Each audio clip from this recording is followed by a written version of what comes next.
Hey guys, just checking in for our assignment this week with CSI Module 5. Just talking about discipline and a student in my classroom that struggles with discipline on a pretty regular basis. He has autism.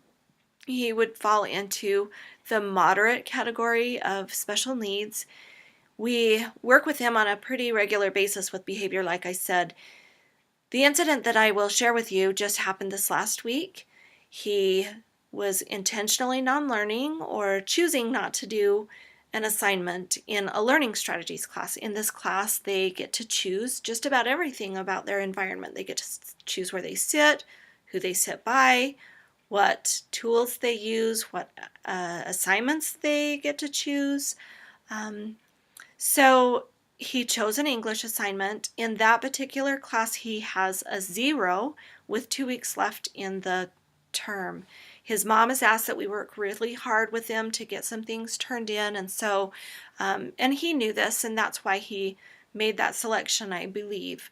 However, throughout the class period, he was flipping back and forth between the assignment and music and videos from YouTube, and so essentially he wasn't getting anything done. So when I spoke with him the first time about it, he said, okay, I'm going to do it.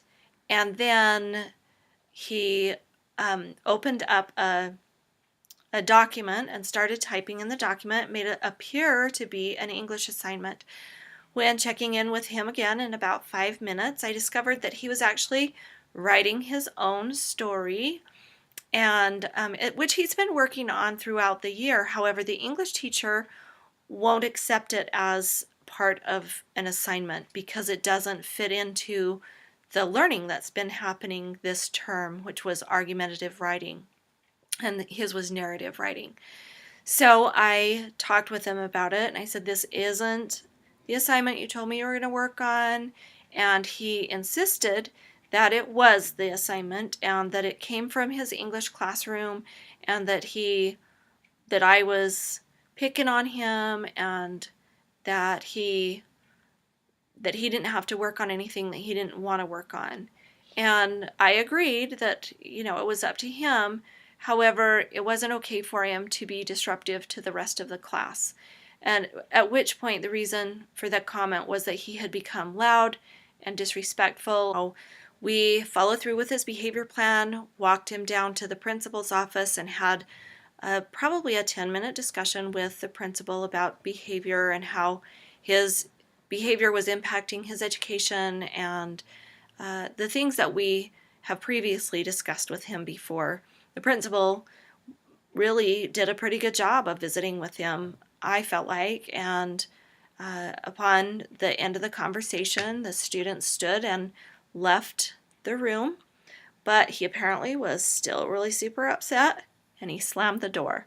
And so we hadn't resolved it in such a way that we felt like it was probably the best way that we probably could have handled it. I am not sure what to do with this young man. It's a difficult situation. His disability impedes his learning, and it inserts behavior on a pretty regular occasion. And it's unpredictable. It's difficult to tell what maybe the triggers are or what the consequences are providing for him in way of supporting that behavior. So if you guys have some ideas about things that maybe I could do to change that situation, if you've had autistic students that you've worked with that you found successful avenues of correcting behavior, I'd love to hear it. Anyway, signing off. Thanks so much for listening.